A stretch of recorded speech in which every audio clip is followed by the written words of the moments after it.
Imagine all your audio entertainment available in just one place. That's what the Audible app is all about. With Audible, you can always find the best of what you love or discover something new. Audible has an incredible selection of wellness titles and originals, like The Light Podcast by Michelle Obama, Work It Out by Mel Robbins, and Confidence Gap by Russ Harris. Membership includes access to Audible originals, podcasts, and tons of audiobooks that you can download or stream as much as you want. And as an Audible member, you can choose one title per month from an ever-growing catalog of titles to keep. The Audible app makes it easy to listen anytime, anywhere, whether you're traveling, working out, doing chores, wherever your day takes you. New members can try Audible now free for 30 days. Visit audible.com/motivation or text motivation to 500-500. That's audible.com/motivation or text motivation to 500-500 to try Audible free for 30 days.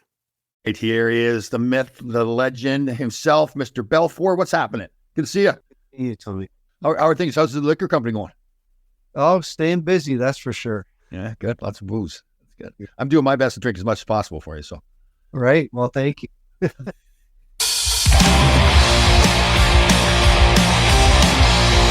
This is Full Change with Tom Laidlaw.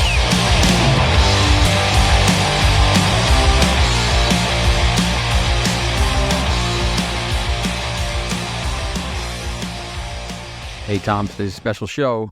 We got a Hall of Famer, a legend, an outstanding goalie, a Stanley Cup winner, an NCAA championship winner. We have Eddie, the Eagle Belfour.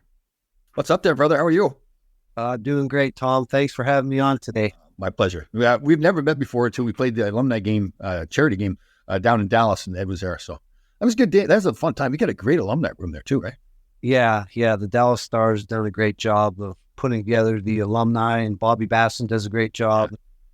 Man, I hated playing against him, that tiny little guy. He was hard, man. He would not back down from anybody. Oh, I know. I think one of the toughest guys for sure. Powerful. Yeah, totally. Yes, absolutely. Where'd you grow up, Ed? Where's home? Carmen, Manitoba.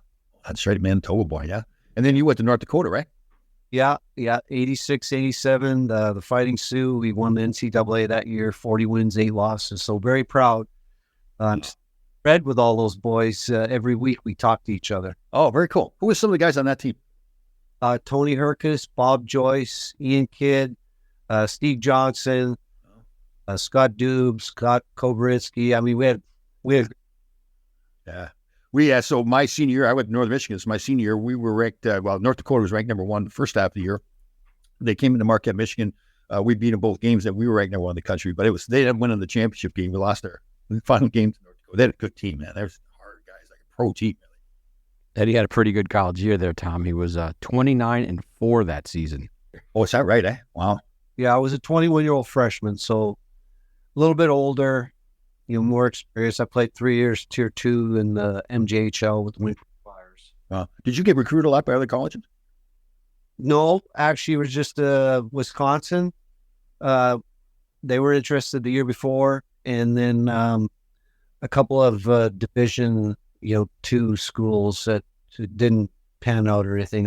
I wanted to play for the Sioux and need to wait a little bit. So, it worked out great. I was waited and got to play, some really good hockey back then in Manitoba. We had a good league, and I played most of the games and went out of province with the Winnipeg South Blues. Winkler didn't make the finals, but I was picked up and got to play out of province and play the Western Finals, and great experience for me. And going to the Sioux was a dream come true for me at that time. So that's a good lesson for kids too, right? That there's no really hurry to get there, especially like you're a college player. You're going to play at a high level. You get to develop physically and mentally more too. So it's a good lesson. Yeah, for sure. And,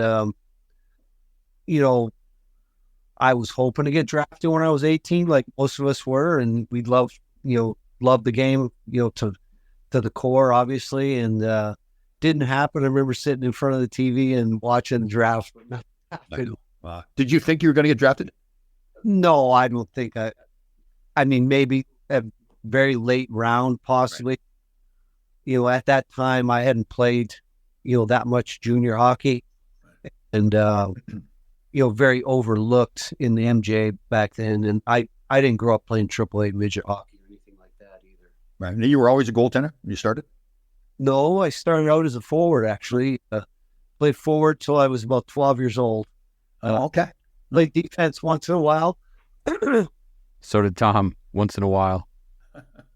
But got to be about that age and started getting into fights and getting a lot of penalty problems. And I think the coaches were thinking they wanted to, try me at defense first. They tried me there, and then I was still getting in a lot of trouble defending the net. And there was two other fellas that I played with. They were the goalies, and they decided that they wanted to maybe try and play forward a bit. So the coaches were like, "This is a perfect opportunity to put Ed in goal." So you wouldn't fight anymore? They put you in goal? Yeah, I mean, it was probably the best thing that ever happened to me, right? Yeah. But you still had that snap ability, though. You still got fights when you're in the NHL playing goal. I don't remember getting any real fights, but I started a lot of fights. Yeah, there you go. Okay, that's fair. And Ed burst on the scene with an incredible rookie season. He won the Calder, the Vezina, had 43 wins, and all while playing for your buddy Iron Mike Keenan. Oh, that's right, too. Yeah. How many times did he yank you out of the net? Yeah, a lot. But hey, you know what? I respected Mike. To this day, we're really friends, and I'm so thankful that he gave me the opportunity to play that many games and gave me my start in Chicago. And I'm always in debt for right. And you were never drafted, correct? No. Wow. So you come in. So at that point, did you think you could play in the NHL? Yeah, when I signed, with the Blackhawks after we won the NCAA there with the Sioux, my goal was always to play in the NHL and win a Stanley Cup. Ever since I was a little boy, that's my dream. And I played a lot of other sports, and I was really fit. I was a good athlete. Very, very competitive my whole life. Ever since I was a little kid, the first time I put skates on, I was just, I had it, heart and soul, and just do whatever it took to win. I didn't forward, defense, or goal. I'm going to do whatever it took. Oh, I know. I remember playing against you. You're one of those guys who're like, oh God, he's going to snap out here someday. It was good for you because everybody was much more awake. We had to be aware. And you were in Ron Hextall were like that too. It's like, oh God, yeah, you were intense. Have that edge, I believe, and I think that's all the top players. You got to have that edge and that little bit of grit, and guys don't know what you're really going to do, and even on your own team and practices, I remember guys were like, a little bit nervous around me sometimes. So I've heard some stories. Yes, I've heard some stories. But it served you well, right? So how many years did you play college? Just one. Oh, okay. At 21-year-old freshman and undrafted. So I had 6 different teams that wanted to sign me after we won. Oh, there in Detroit, playing against Michigan State. So yeah. It was huge for me, and my favorite team, the Blackhawks. John Marks was one of my assistant coaches, and he was a first-round draft pick with the Blackhawks, and him and I were great friends. We still are. He's like a big brother to me, a mentor. He's like, Ed, Bob Pulford, he's been asking a little bit about you here and there. I'm like, oh, geez, Marksy, that's my favorite team, and whatever you can do to help me, get on with the Blackhawks, I would sure appreciate it. So that's why you picked them, because your favorite team. You didn't look at the goalies ahead of you or anything like that. It's just that was your favorite team. That's it. That was my favorite team. That's where I wanted to be, and I didn't care who was. Yeah. So you had the attitude that it didn't matter who was there. I'm going to beat him anyways, and I'm going to be the goal. Yeah, exactly. That's cool. And Tom, like I said, Ed had that monster year. Keenan played him in 74 games, but you know who his backup was that year? No. Just some goalie named Dominik Hasek. Oh, that's right. Yes. Yeah. Oh, wow. Yeah. Goalies there. I think I remember 15 goalies my first year in training camp. Jimmy Waite, he was our first round draft pick. So, young kid out of the queue. I think he was drafted 8th overall, maybe. And he had a great training camp. He was the first star of training camp. Remember, they gave him that award, and I was just pissed off. And were you? Oh, yeah. I didn't play that well in the camp, so I was like, you know what? I got to be better. They sent me to the minors. I friggin' hated it, but it was the best thing for me to play 3 years in the minors. Right. Wow. That's pretty cool to have that attitude. Most guys, if they get their free agent, they're going to look at the lineup and say, well, I want to play, right? You try to look at the lineup that best suits you playing in the league. But you had the attitude, I don't care. That's my favorite team. I'm going to play. That's it. That's cool. Very cool. So you had 3 years in the minors. Yeah. The brush up. Okay. First 2 years. Then they moved the club from Saginaw to Indianapolis, and they asked me, Keenan says, you're going to go back to the minors again on the third year. I was, devastated. I want to be with a big club. And he's like, well, you got a choice of going to play for Indianapolis, where they moved the team to, or you could go play for Team Canada, the Canadian Development Program in out of Calgary with Dave King. And I was just like, I always want to play for Team Canada. I never had the opportunity before. I'm like, you know what? I want to go to Calgary and play for Team Canada and, get a chance to see, some of the world. And we went on those, 8-week road trips, across Europe. And sure, at the time, it wasn't so much fun. I'll be honest. Yeah. Dave King's 7 a.m. practices weren't no fun either. So that's that right. Oh, wow. And, looking back on it, it was a great experience. And, playing for Dave King was a great experience. Learned a lot. Guy Charon was assistant coach. And, those guys were awesome. And, I learned a lot from them guys. And my goalie partner was Warren Skordensky. He was all Chicago goalie. And learned a lot from Warren. And, it was a great time. It really was. Yeah. Where'd you go in Europe? Moscow was very interesting. Never been to Russia, and that was at a time which was, still the Iron Curtain, and you had all the military guys with rifles everywhere, and a lot of pollution I noticed back then because all the trucks were diesel trucks, and the market were very interesting. They were out in the middle of the street, and there was meat hanging. Yeah. And it was like something, you watch in the movies. It was very, very, very eye-opening. And, playing there was really interesting. The fans, they wanted a game, they wanted a really tight, close game. And we just were not at that level. That Red Army team that we played against, those guys have been playing together all their lives. Yeah. I think we lost 8-0. I don't think we touched the puck hardly any of the game. Yeah. And I'm bench, and I was thinking to myself, usually I want to be out there and chomping at the bit to be in the net. And like at that point, I was thinking maybe this might not be a good. The fans started to throw stuff on the ice, and they don't boo there. They whistle really, really loud when they're pissed off. Right. And they don't like the game. So that was interesting. Prague, Czechoslovakia was just beautiful. Loved it. Davos, Switzerland, the Spangler Cup, just loved it. We were there over New Year's and ran into one of my teachers from back home in Carmen, Bob Leslie. Oh. And he was over there coaching for the longest time. I think he's still actually over there. Is that Bo Leslie's father? Yeah. Oh, I know Bo. Yeah. Oh, cool. So, that was really cool to run into Bob, and but what a beautiful place. Yeah. So, quite a few different places we traveled to over there, and did a bunch of tours across Canada, playing against different Russian teams, and they were always just really difficult to play against. Right. I remember we were on a tour across Eastern Canada, and one of the coaches comes in. He goes, "Hey Ed, who's in the stands tonight to watch the game? Is Vladislav Tretiak."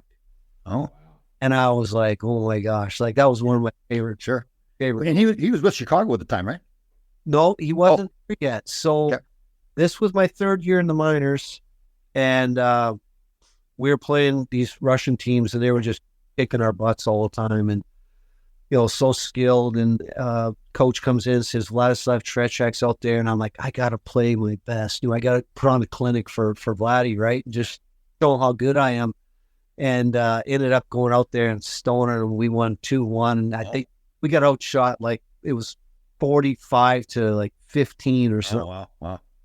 And I just, put on a clinic, and Tretiak came into our locker room after the game. Wow. And came in there, and he's a massive, massive person. And right. He comes walking right up to me, and he's got these big, big hands. And he's like, shakes my hand. Good game. That's cool. And then just turns around, walks out of the room. And I was just in awe, and I so happy. And it was about 3 or 4 days after that game, I got called up to Chicago. And this would have been 2 weeks before the playoffs started. Wow. And I got a brand new set of pads the day before I get called up. And they're a brand new set of brines. And I put them on in practice, and I was like, wow, these feel really good. And for us goalies, when you get a new set of pads, you put them on for the first time, and you're just feeling like comfortable right away. They're not stiff, and they just, allow you to move. And just, I was stopping everything in practice. And so I go to Chicago, get out on the ice with the boys, and I just start stopping everything in practice. I'm like, holy shit, these are magic pads. And all the magic pads to this day. Oh, do you really? Oh, yeah. So there I am practicing, and I'm, my confidence is building and building, ever since that game that Tretiak watched me play. Good things started happening, and I got those magic pads on, and there I am sitting on the bench in the first round of the playoffs. And I'm with the Chicago Blackhawks. I mean, what amazing moment for me as a kid. That was my dream. And I'm sitting there, and we're playing the Minnesota North Stars first round. And we're down 3-1 in the first round. And I'm on the bench, hadn't played a game, just supporting and backing up. And we're down 3-0 at the end of the first period, and Keenan comes over at the end of the period and kicks me in the ribs. You're in, kid. Next period, you better get ready. And I'm just like, oh my gosh. So, you got the adrenaline. Oh yeah. Go downstairs, start getting mentally, psyched up. Went out and just put on a clinic. We came back to the game. Oh wow. Yeah. So series now 3-2. He plays me, starts me the next game. And who was the other goalie? It was Greg Miller. Oh, okay. And so go out there, and we win. I play great again. We win the next game, tie the series up 3-3. Wow. And he doesn't play me game 7, though. Oh. I was kind of, a little upset about it. But you know what? I'm like, hey, we got game 7. You never know what can happen here. Yeah. So, you support the team and support Greg Millen, and then cheering on the bench, and we win the game 7, right? Millsy plays good, and we end up winning the game, and we go out second round against St. Louis Blues, and Keenan starts me, and I'm like, okay, I'm back in the nets. So he doesn't say anything to you? Does he explain anything or no? Oh, just you're in the nets, kid. Get out there and get her done. Yeah. And so I go out there and play great. And the series goes to 7 games, and I play all 7 games, and we win game 7. Oh, so game 7 in Chicago? No, it was in St. Louis. Yeah, the only reason I ask is like people who haven't been to Chicago Stadium for game 7 or for any game really, but yeah. Well.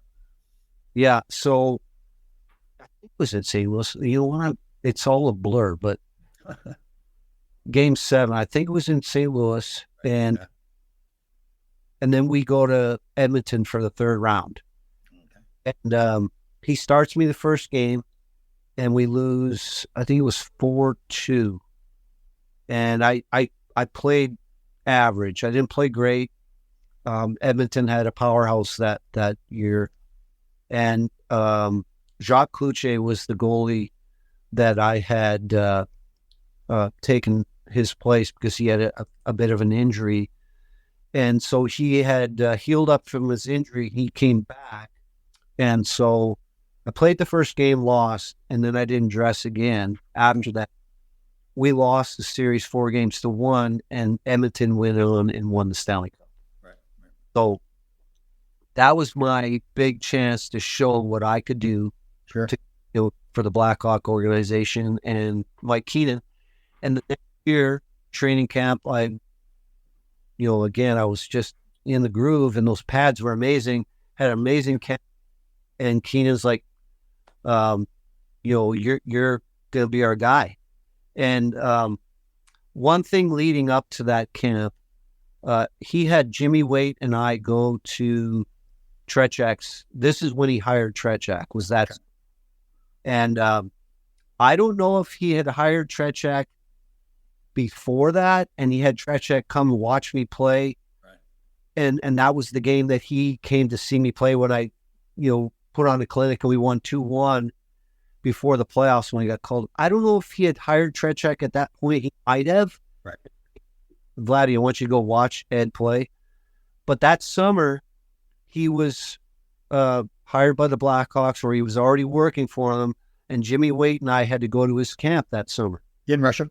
No, it was in Ontario. So Vladdy had goalie schools all across Canada at that time. Okay. And so Jimmy Waite and I are at the camp, and his drills, there's off-ice drills, and just like, it's just hard work. A lot of plyometric stuff and tennis ball drills. And, by the end of the week, we were just, toast, dead tired. And we went to training camp, and, Jimmy's there, of course, and Dominik was there. I don't know why Dominik wasn't at the camp that summer. Maybe he chose not to go, but he wasn't there. At the end of the training camp, and this is what Tretiak tells me later, Keenan came to him and said, Vladdy, who's the number one goalie? And Vladdy says, Eddie. Wow. You didn't know at the time that happened. You found this later on. Oh, okay. No. So Vladdy became, my full-time goalie coach, and we became, great friends. To this day, we're great friends. So thankful for everything he taught me.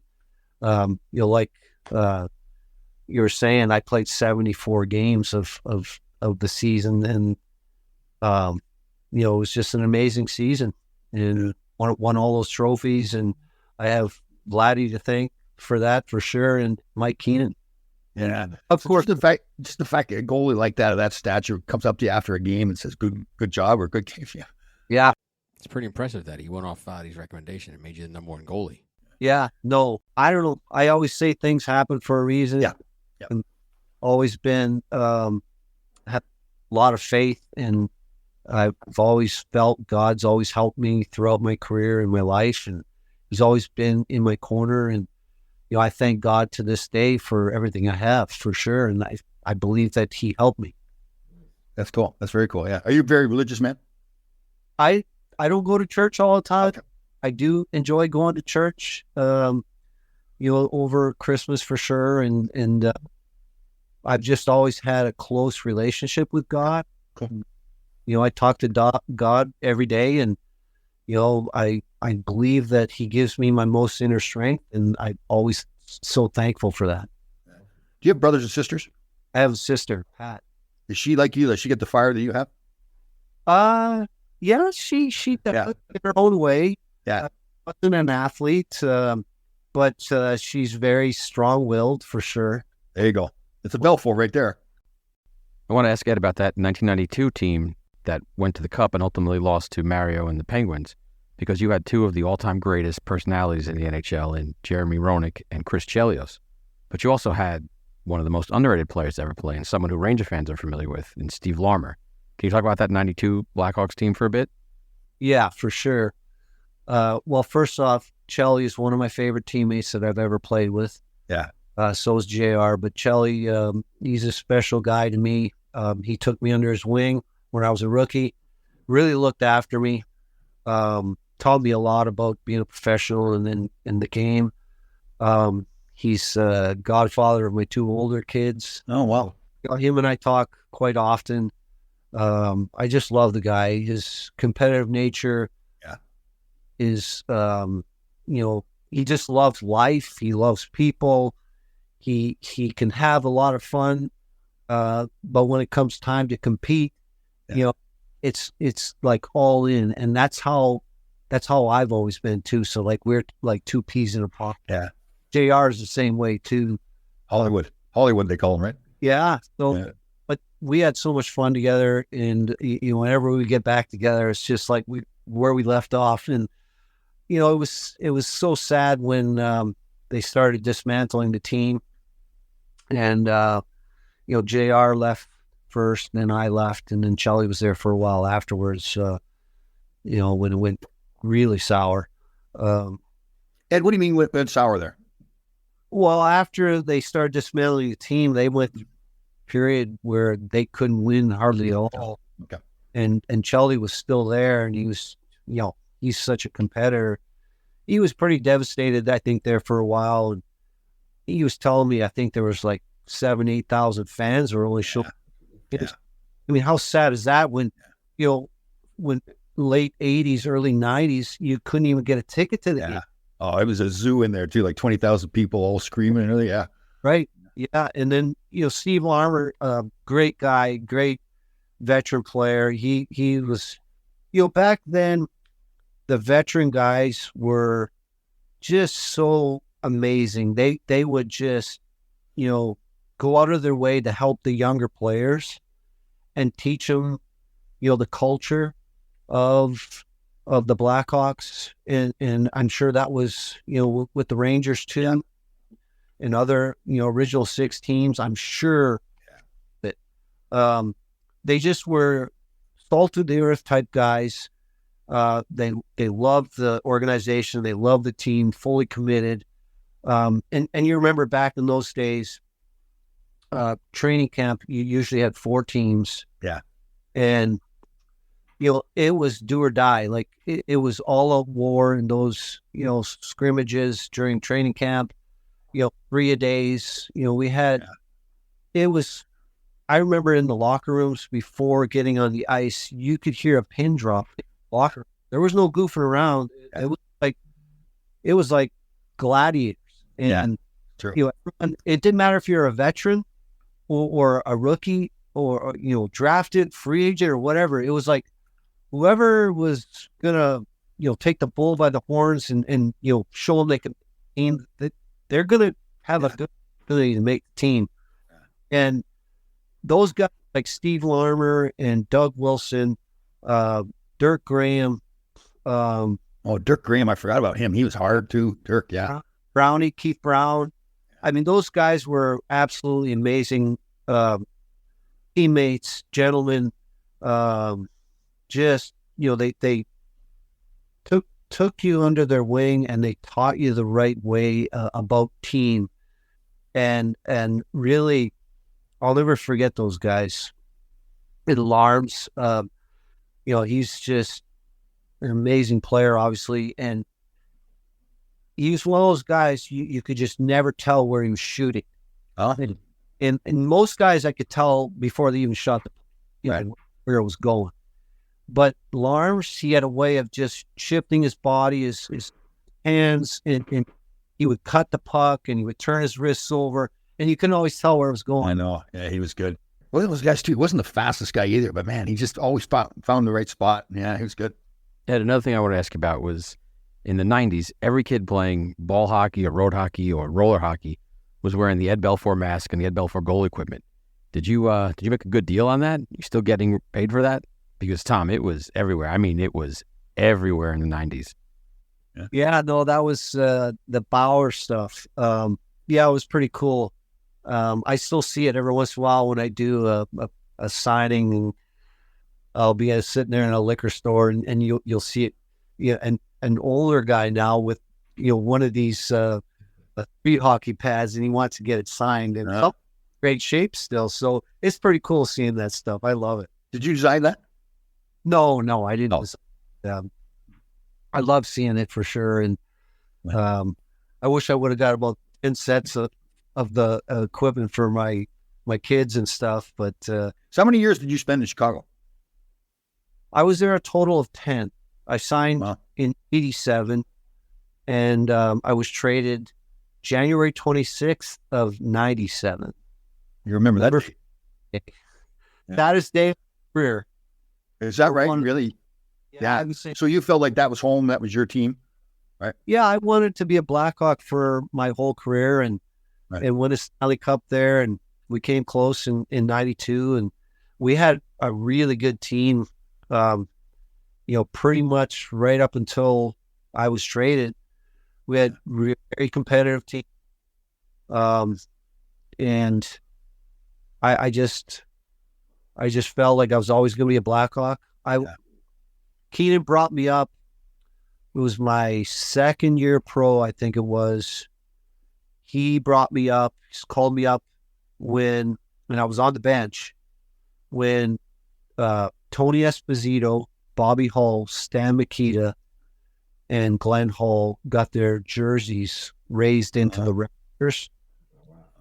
They're out there in their beautiful suits, and their wives all dressed to the tens, and they're out there at center ice, and I was on the bench in tears. I was just in awe, and how lucky was I to be part of that ceremony, seeing my heroes get their jerseys, retired and put in the rafters, Chicago Stadium.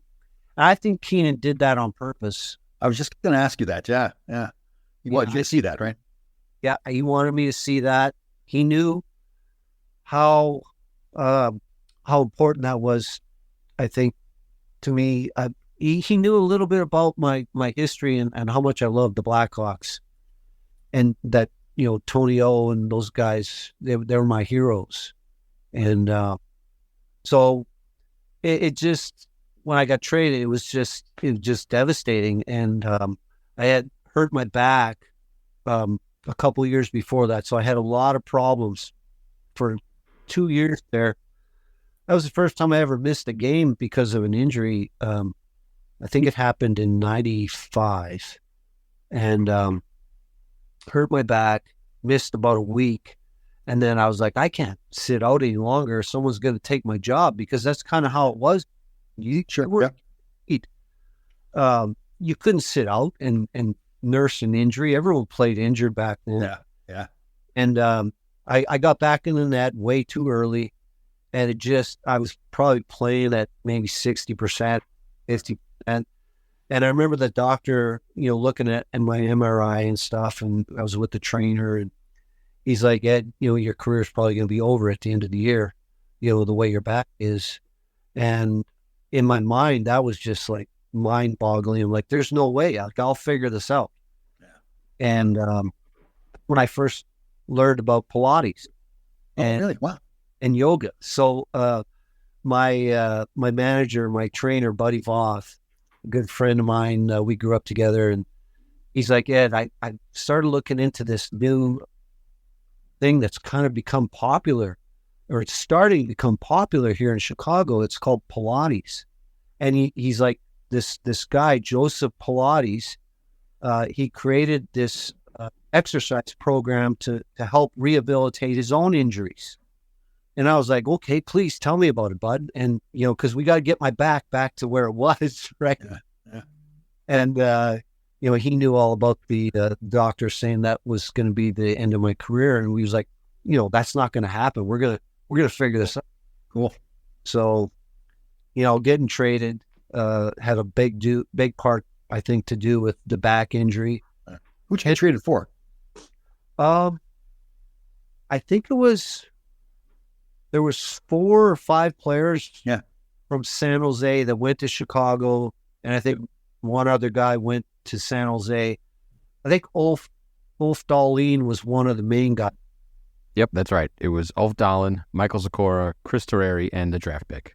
So I went there with, I'm going to go there and give 110% and do whatever I can to help the Sharks win. And I ended up getting hurt.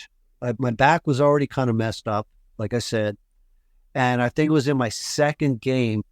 I don't know who it was. Someone fell on my knee and I sprained my MCL. So now I'm playing with a brace and a messed up back. So I didn't play as good as I could, obviously. So they didn't want to pay me the money that we were asking. So July 1 came, and that's how I ended up being a Dallas Star. Oh, very cool. Very cool. Did you still have the magic pads at that point? No, I didn't have them. I had a couple of different sets by then. I still hung on to the magic pads, but they had worn out playing 74 games or whatever it was, my rookie. You know what it's interesting to listen to you talk to? I can see you really believe in the power of your mind, right? Like Tretiak coming in and telling you that, the magic pads. I mean, they were pads, right? But in your mind, those were magic pads. And I think it really made a difference in your career, right? Yeah, for sure. I mean, you got to have that mindset. And I feel like you got to have that work ethic to go along with it. I always had those things throughout my youth. I didn't have coaching, like I never had a goalie coach really. I learned from watching other goalies. I had a few pointers here and there. So those were the things that you really had to rely on, was your work ethic, your fitness, your mindset, your strength. And, over time I kept getting better and better because I had those things. And I always had the mindset that I wanted to get better. I wanted to learn. So when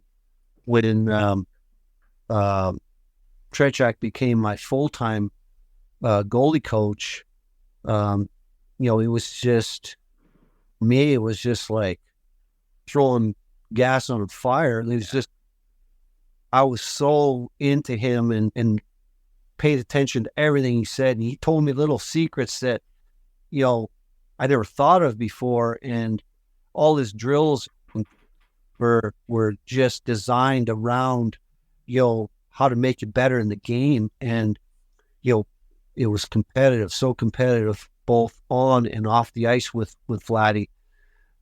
Just relished it. And just obviously it brought me to a whole new level. Well, Ed, how can you not? I mean, you're a Hall of Fame goalie. You played with Hasek, you played against Patrick Waugh and Brodeur. I mean, people say that Tretiak is the greatest goalie of all time, and you know him. What's your take on that? Well, he's definitely right up there. I'm thinking they won 12 world championships in a row. Yeah. The 72 Summit Series when he was a rookie, he was amazing. Oh, that's right. I forgot about that. Yeah. Huh. Yeah, that's how I got to know about Vladdy's, the 72 Summit Series. I mean, all of Canada, right? I mean, that was amazing, wasn't it? Watching that series. Yeah, it was meant to be like an exhibition series. There was 8 games, so it wasn't really going to be a winner. Then all of a sudden it turned into one of the greatest series ever played. Yeah, amazing. Well, the viewership in Canada was insane, right? Oh yeah, we'd be in school and they'd get us out of class and we watch TV in school, watch the games. Yeah. Didn't Phil have to give a speech to the nation of Canada and talk them off the ledge, right? They were losing and the crowd was booing him and everything. He got up and lectured. Remember that when he lectured the whole country? That was cool. I'll never forget that speech. I mean, I don't think any of us Canadians will, because, I mean, this was back then. If you think about the politics that was going on in the world, this was like kind of like war on ice. Yeah, we were supposed to dominate Russia too, right? Remember that? Yeah, I mean, that was it, right? Like, no one knew not very much about the Red Army team. They didn't give, at that time, they're amateurs, right? Yeah. But what no one knew about was, hey, these guys have been playing together since they were 5 years old. Yeah. Cool. And training together 24/7, 365 days a year. Yeah. And Vladdy's told me stories about how they trained and how they lived together. Absolutely amazing. So when you watch those guys, they just knew where each other was on the ice 100% of the time. And a lot of the teams they played against couldn't even get the puck. Yeah. That's how good they were. So it definitely was a huge surprise to go down in the series like our the best Canadian players of the NHL. I mean, it was like a huge surprise. Like we thought, the media thought we were going to, just clean him up, pretty easily. Yeah. Obviously not the case. And one thing that Buddy Voth, he always tells this story much better than I do, but he tells the story about Bobby Clark and how Bobby Clark is the team is getting annihilated by the Red Army team, and Bobby Clark's, boys, don't worry, I'm going to take care of this. And that out and breaks Harlamov's ankle. Remember all the funny things that happened? Remember Parisi went after the referee, Phil fell down on the ice there at the national start of the game. Didn't they have to get Alan Eagleson? They had to pull him out of the stands. Remember all the stuff going on? Yeah, because the guards evidently and they kidnapped Eagleson there for a while there. Yeah. And we weren't going to go on back on the ice until we got Eagleson back. Remember that's the whole thing, like coming back in the series, all those things happened. It's like a soap opera watching that thing. I'll never forget too. We were in our cafeteria and they put big stands and had the TVs there in the old schools watching. Those memories come back now. It's pretty cool. For us and for myself as a little kid in the U.S. at the time, our big moment is the U.S. Olympic team when they defeated Tretiak and the Russians. As Canadians, you guys got to be watching that thinking, these college kids just beat the Russians. I mean, that's got to blow your mind, right? Yeah, it is the fact that we just didn't think it was going to happen, right? Couldn't happen like that. So. Yeah. That was one of Vladdy's worst memories. To this day, he's still pissed off about it. Oh, is that right? Period. There was a long slap shot from, I think, center ice or just center ice, and Vladdy gave out a bit of a bad rebound. Yeah. His defenseman missed the puck, and they ended up scoring on that play. Yeah. I don't know, a few seconds left in the period. Yeah. Tikhonov pulls him out of the game. That's why Tikhonov pulled him, was because he gave up that rebound. Yeah. And Vladdy to this day says if Tikhonov wouldn't have pulled him out of that game, U.S. would have never won that game. 100%. So you won the cup in Dallas. What year was that? 99. And that's against Dominik Hasek. And that's the famous in the crease goal by Brett Hull. Was that your last year? When'd you retire? I retired in 2008. Oh, you did? Wow. Sorry, geez. How many years did you live then? That was 99 with the Stars. And that was quite the treat, actually, playing against Dominik. Yeah. We didn't have an easy road getting to the finals. So we had to go through some really good teams and some really good goalies. So for me, it was just like really gratifying because beating Patrick. Oh, that's right. Yeah. Joseph, Grant Shear, those were, guys that were touted the best. Totally. And I was touted as a good goalie, but not a great goalie, and it had some good numbers, but a lot of the media always said that Ed Belfour would never win, blah, blah, blah. See, I'll tell you right now, that's not the way the players looked at it. Like players that played against you, like in my mind, I thought you were going to win for sure because you're just this competitive guy, right? It was just, Yeah. Well, thank you for that, Tom. I appreciate it. Yeah. But yeah, so getting to beat those guys and then play Dominik in the finals, because again, the media, and then maybe it's a media thing, I don't know, but the media was never really in my corner, like throughout. Yeah. And they always touted Dominik as the best goalie ever to play the game and this and that. And all that did was motivate me more because Dominik and I started together in Chicago. And I had already beaten him out quite often. Sure. And I knew I was better. Right. So playing him in the finals was the perfect proving ground to show what I could do against Dominik.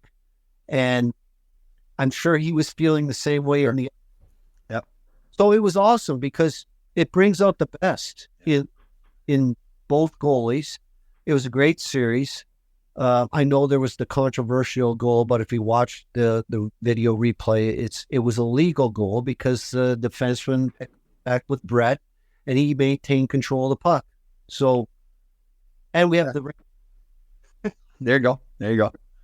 That was some team. Mike Modano, Brett Hull. Joe Neuendijk was a second-line center. but someone most of our listeners in New York want to know about was Sergei Zubov. Ed, can you talk about how good Zubov was? Oh, one of, if not the most underrated. Yeah. And like, people don't have any idea how good he is and how smart he is. I mean, just one of those guys. He's 3 steps ahead all the time. Yeah.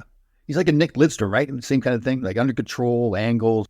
Except for the fact that he's just firing back cigarettes.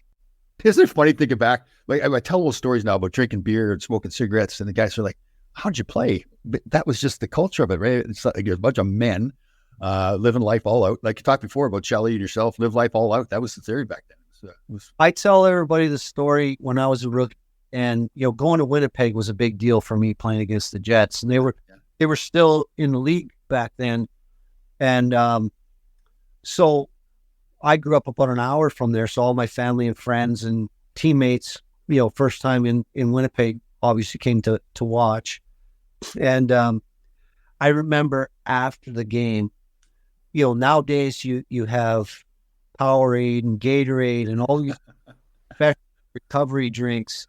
And there we are after the game, and there's 2 cases of That's Blue and a bottle of Crown Royal. there you go. Yeah. Those for our recovery drinks. Oh, no kidding. Is that true? Oh, but you know what?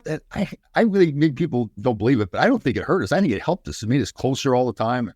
And I know beer is not that great thing for you. I'm not trying to tout drinking beer all the time, but yeah. Well, that's why bigger liquor Ed got into.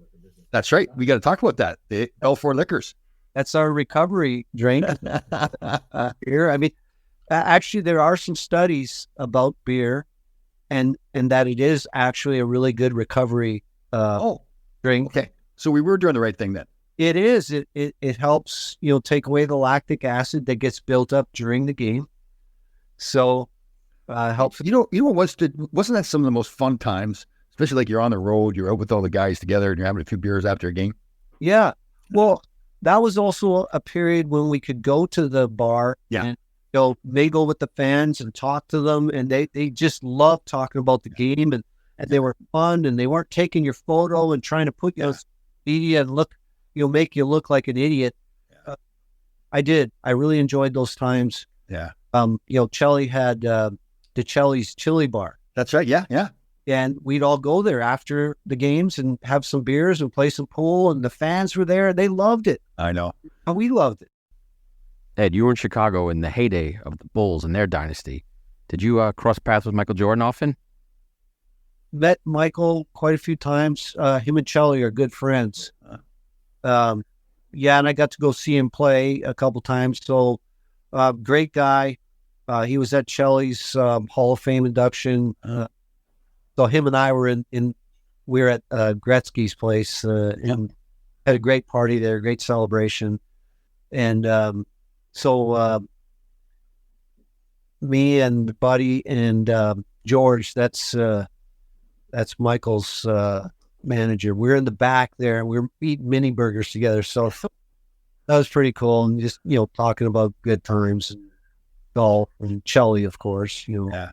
So you had Chicago, San Jose, Dallas. Was that it? Toronto. Oh, that's right. I forgot about Toronto. Yes. Yeah. Spent 4 years in Toronto. That was my mom's favorite team. So that was pretty cool. And obviously everyone knows the game in Toronto. It was a place to play. I love playing there. Oh, you did, eh? Some guys don't like it because you're in a fishbowl so much, right? Absolutely love the fishbowl. And I love how, everyone just is into the game and just, every game's like a playoff game there. And that's the atmosphere that I thrive in. I just loved it. Yeah, that's true. If you're in Toronto the night of a game, especially like a Saturday night Hockey Night Canada game, the whole city is just, you can feel the buzz in the whole city of Toronto. Yeah. And, in any original 6 teams that you play against, or obviously Montreal and Toronto, that is probably the hugest rivalry there is. And I mean, it was just electric. The city was electrified, and I love those days. I miss them. I hated leaving there. It was a sad day for sure. So what happened with Toronto then? Did you get hurt again? The back started in having 2 back surgeries towards the end of my career. So during the 2004 lockout, we missed the whole year. I was almost the whole year. Yeah. A good time for it to get it fixed. But yeah, I didn't want to leave there. Ended up leaving there and almost signed with the Red Wings. Oh, So close. Came in, did my physical with the Red Wings, and that was the deal. Was Kenny Hall said, "You come on in, and if you can pass your physical, we're going to sign you."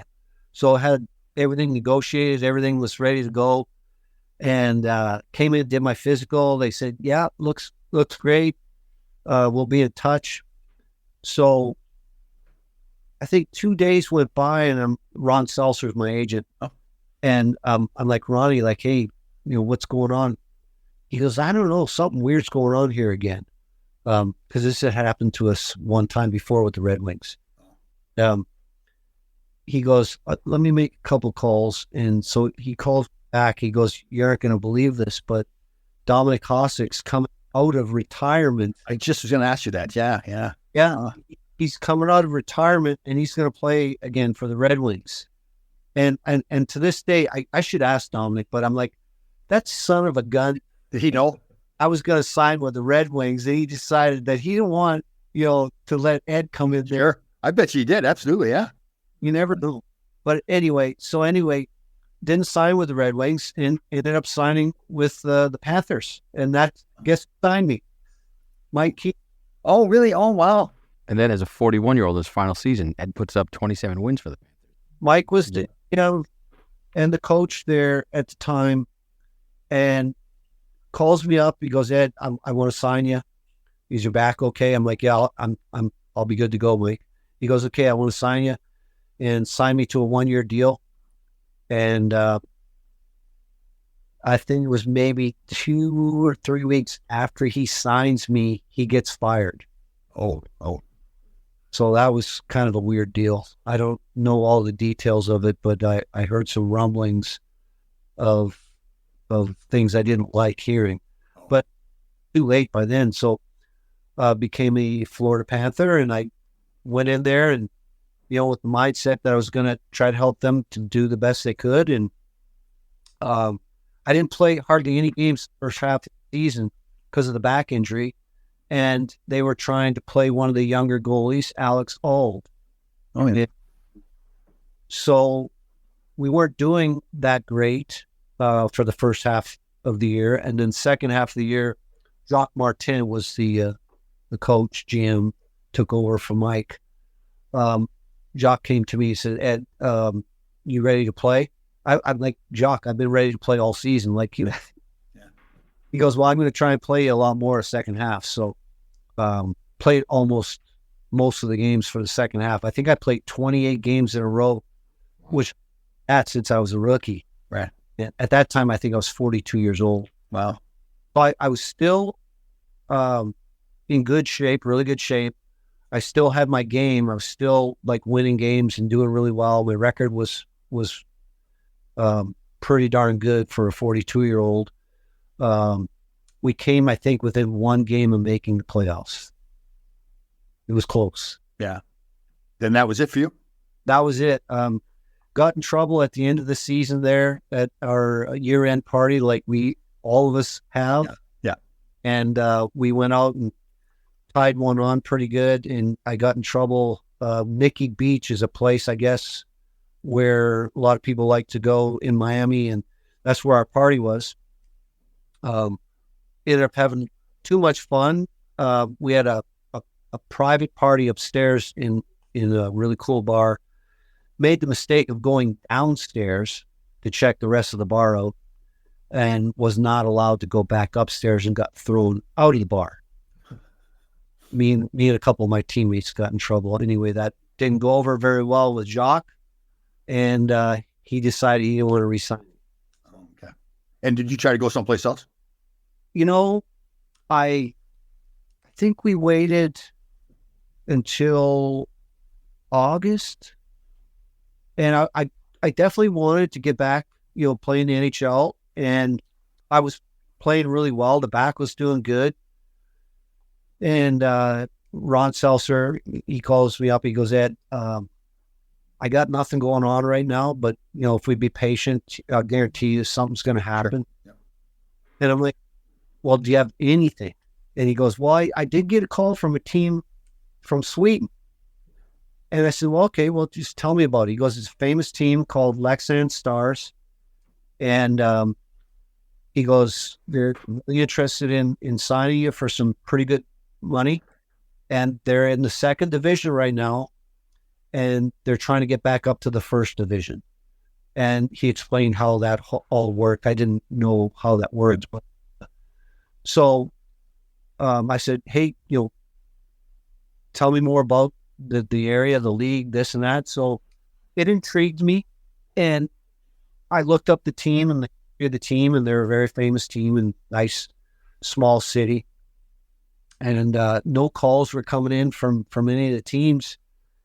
And I'm like, hey, Roddy, you know what? Let's take a closer look at this. And ended up signing with the Leksand Stars. Huh. And wouldn't you know it, the day after I signed with the Leksand Stars, guess who I get a call? Mike Keenan and Dominik Hasek. Close. Daryl Sutter. Oh. Who was my coach in the minors, and he was also my coach in Chicago after Mike had left. Daryl was a big advocate of my career, and when I was a rookie, very supportive of me, really helped me throughout my career, and always in my corner. And he was with Calgary at that time. And he goes, Ed, I want to sign you. And I'm like, oh my gosh, I can't even believe this is happening. I'm like, could you have just called me like 2 days? Yeah. Because I had promised the Leksand Stars organization, because I think they knew that there was a chance that NHL team might call, and I because they announced that they signed me and they were bringing me in for the big signing and all this stuff. Said, Ed, we're going to sign you, but can you promise that you won't back out of this deal last minute here, or leave the team? And I said, okay, I promise. And then I get the call from Daryl. I said to Daryl, I said, listen, I would love to come play for you, but I've already gave my word that I wouldn't back out of this deal in Leksand Stars. And he understood, and he knows my character. So off I went to Sweden, and oh my gosh, what a great experience! Great hockey. Wonderful people, just loved it. Made great friends over there, and I stay in touch with those folks, to this day. Probably communicate every few weeks. Cool. And they have a different system over there where they have breaks, and so they have a Christmas break where they're off for about a month. But the U.S. And my son was born at that time. Well, when I was back, I came back for that and for Christmas, and I get a call from the Boston Bruins. So I had a second opportunity to go back to the NHL, and same story. I said, I'm sorry, I gave my word already. It's pretty classy by you to do that. No, I know. Yeah. And then 3 years later, to cap it all off, Tom, Ed's inducted into the Hockey Hall of Fame, the real Hall of Fame. I'm in 2 Hall of Fames, Northern Michigan Hall of Fame and the Brampton, Ontario Hall of Fame, yeah. No, but he's in the real Hall of Fame. How was that, Ed? You pretty comfortable getting up and speaking like that? Yeah. It's something that, over the years, when you first start doing it, you're terrible, right? And same with interviews, you're always terrible. But as years go by, you get a little better at it. I'm not a speech guy where, you got a written out speech and this and that. I've just never been good at doing that. Always been better just getting up and talking. Sure. Speaking from the heart. Yeah, I think that's the best way to do it. Ed, who'd you have introduce you at your Hall of Fame induction? Yeah, so Pat Quinn. Pat was a big part of the Hall of Fame back then. And Pat was my coach in Toronto, one of my favorite time coaches, and just loved the man, miss him. He was like another big brother to me. So none of us knew that he was sick.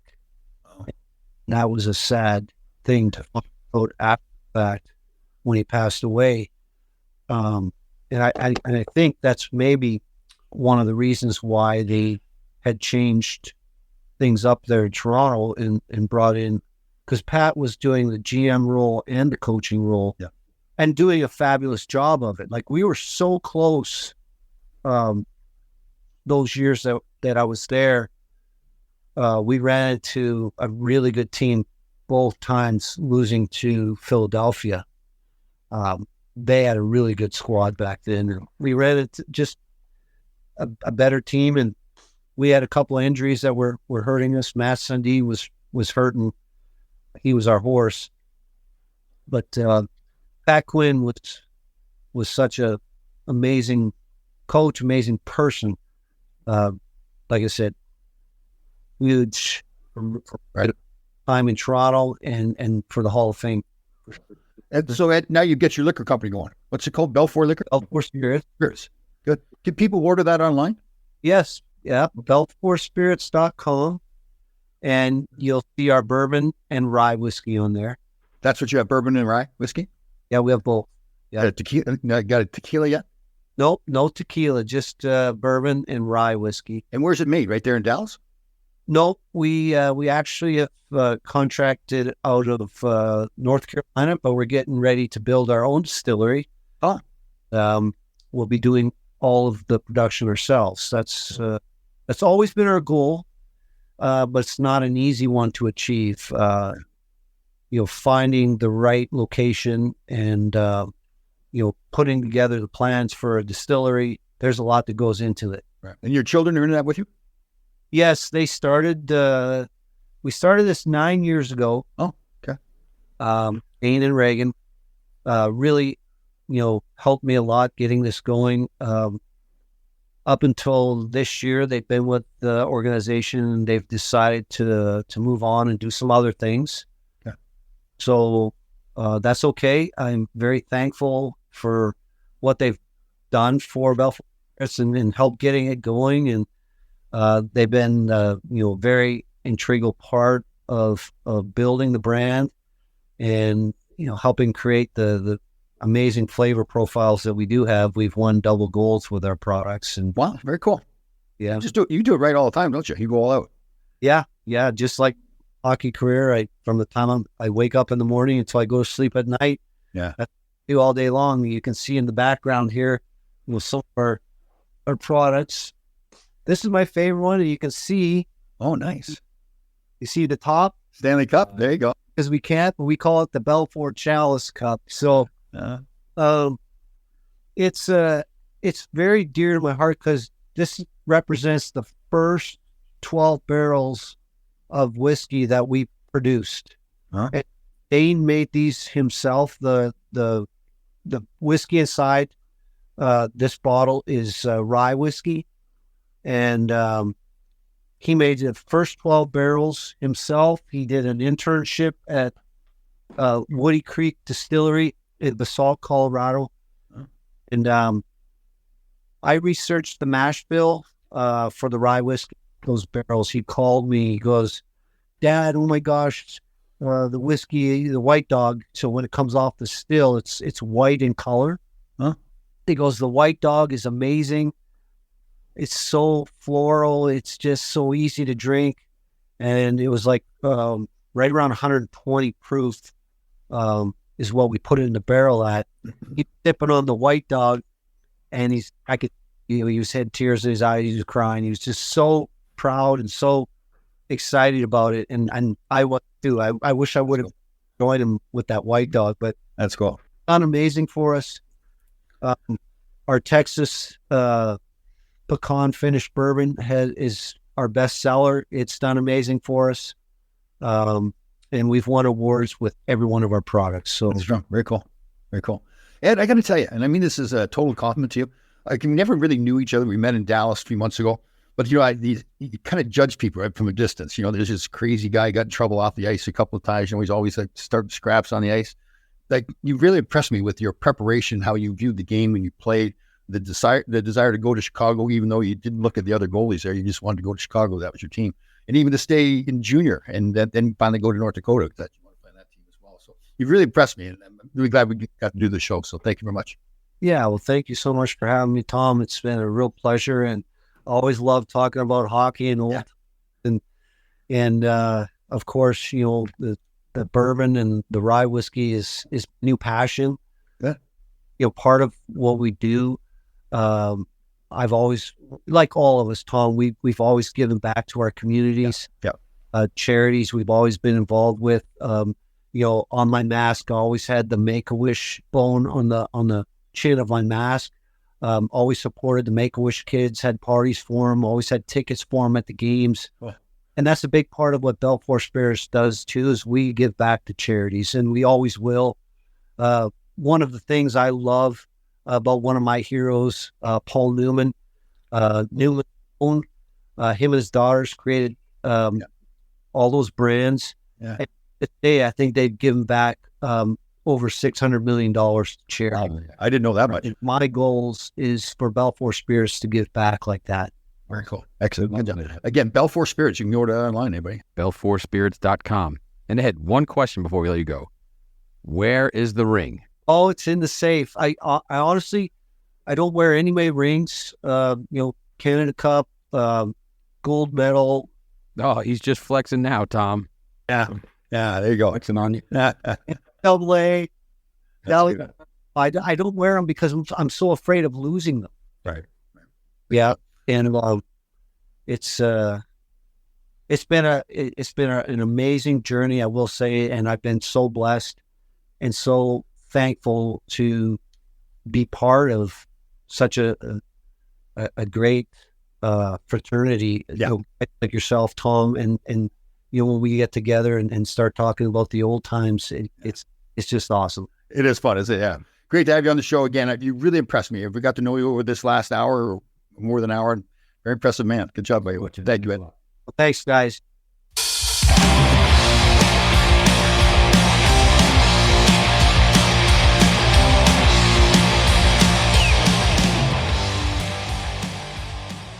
Tom, every single kid in the 90s, whether it was ball hockey or roller hockey, playing out in front of their house, every kid who jumped in goal had Eddie Belfour equipment. They had that mask, that iconic mask, and they had that equipment.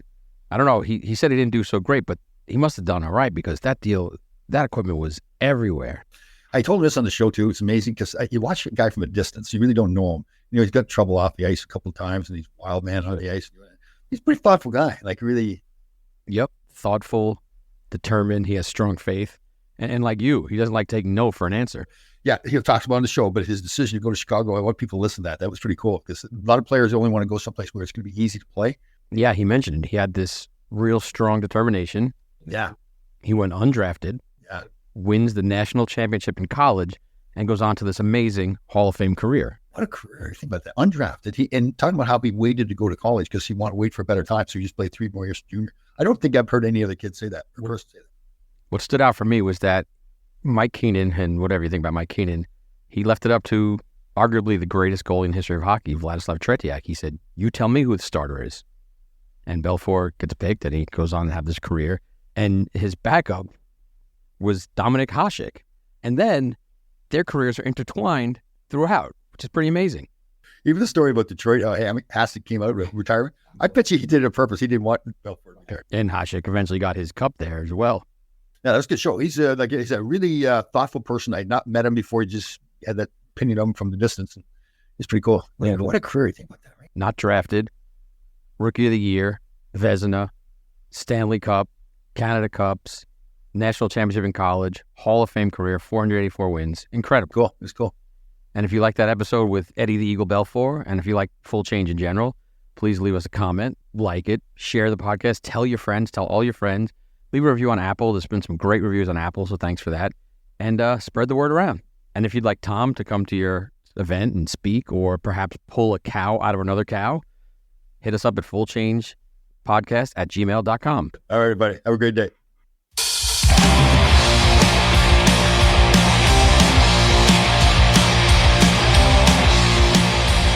All right, Grasshoppers. Thank you for listening. We had a fantastic show. We'll see you next time.